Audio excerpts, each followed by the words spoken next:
Breaking News Kinetics, Senator Bato de la Rosa. Pinapaaresto na, panoorin ang buong detalye. Send more clarity on the issues at hand. First, on the matter of Senator Bato de la Rosa. First, we confirm that there is existing valid arrest warrant from the ICC.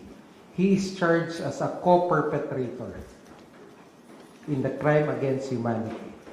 Second, we also likewise confirm also the fact that based on evidence, pieces of evidence we've relayed information in the past few days, Senator Bato is not in the Senate premises.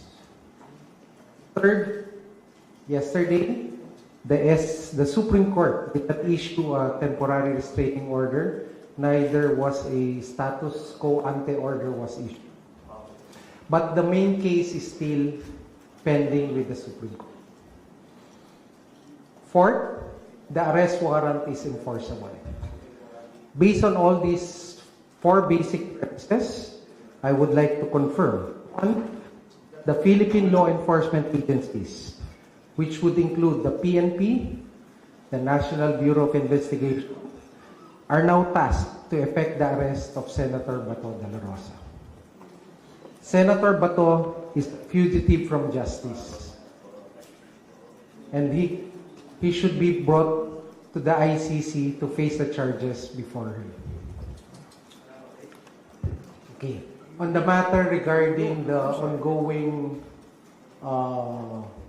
the panel, the investigation of the DOJ panel on the events that transpired from May 11 to May 14.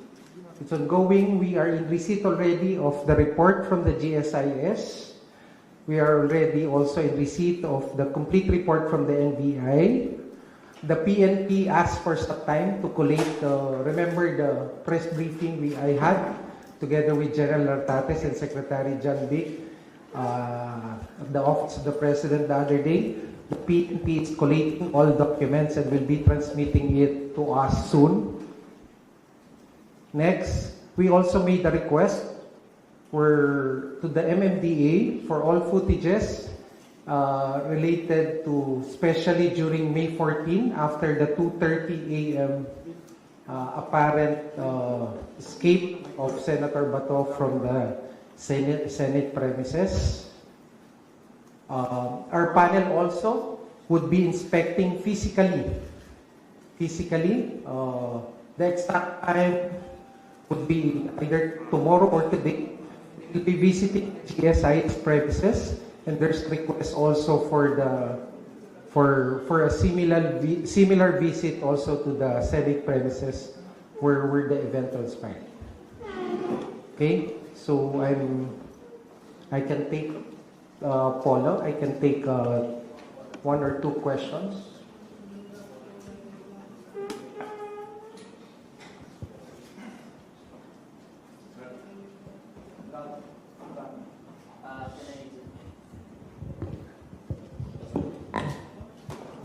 Good afternoon. Can I stand up? Sorry.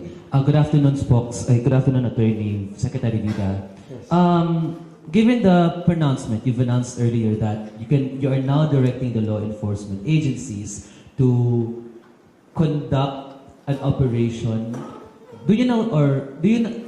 The exact term is to effect the arrest of Senator Bato de la Rosa pursuant to the validly issued ICC arrest warrant. So pwede na po bang magsagawa ng manhunt operation ang NBI, PNP? Huwag na natin. Manhunt is a dramatic or a sarsuela word. They will effect the arrest warrant. Okay. But have you also communicated with the NBI regarding that matter?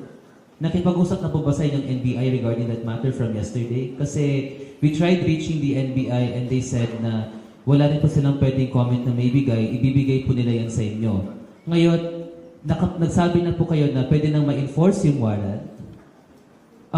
Can you now direct the NBI to take part or do an operation regarding that case? Yes, exactly. The purpose of this press briefing is to make that public announcement. Yes, NBI can already conduct to pursue their operations to effect the service of the arrest warrant. Thank you. Hi, Sir Camille po from TV5. Meaning, sir, hindi na kumbaga wala na sa yung conditional arrest nung Friday na kapag nag-attempt siya na umalis ng bansa, saka lang siya huliin. So ngayon, ibig sabihin, kahit nandito siya sa bansa, makita siya, pwede na siyang damputin, arestuhin. Ganun na po, sir. Tama yan. So sir, ano po yung mangyayari doon sa, kasi ginigit din po nung kampo ni Senator Bato ay wala pang final ruling doon sa main petition nung inihain ni Senator Bato. So hindi na po hihintayin ng gobyerno na maglabas ng final ruling ang Korte Suprema doon sa mga legal issues doon sa pinaka-merits ng kaso. Ganun Again, po I go mangyayari? back to the 4 premises I stated earlier. First, there's a valid arrest warrant issued by the ICC. Second, he is not in the Senate premises. Third, there's no TRO or any interim order from the Supreme Court. Fourth, the arrest warrant is now enforceable. So it will be enforced and it will be served to the person of Senator Bato de la Rosa. Sir, anong mangyayari kapag na-aresto na siya? Will he be automatically surrendered right away in The Hague like what happened to the former president? Or may in custody ba muna siya sa PNP? Ano po yung magiging proseso? Okay. These are operational matters that I cannot discuss so that we don't defeat the purpose of the arrest, which is the ultimate objective is to bring him to the ICC. We have time for one more question. Picking the next hand I saw earlier. I have another thing, no? Wanted to talk to you first and to make the announcement. But Paula will seek further clarifications after that. Secretary, good afternoon. Jairo from Rappler. Operationally, Secretary, you said that huwag natin gamitin yung manhunt operation. But operationally, what would happen now? Magkakandak na po ba ng search operation, ang PNP, ang NBI? How will they implement Alam niyo po the yung mga warrant? law enforcement agencies natin, trained po yung yan. Alam nila may standard operating procedure, meron yung mga intel gathering, intel analysis, counter-intelligence measures that they will pursue. And they are expected to pursue this. And do we All of expect, do we expect them to have a common plan, a common, operational procedure on how to arrest pa to? Magkakaroon po ba kayo ng meeting? Nagkaroon na po ba ng meeting ang NBI, ang PNP, at ang ating mga law enforcement agents to implement this warrant of arrest? Definitely, there's coordination among the various law enforcement agencies.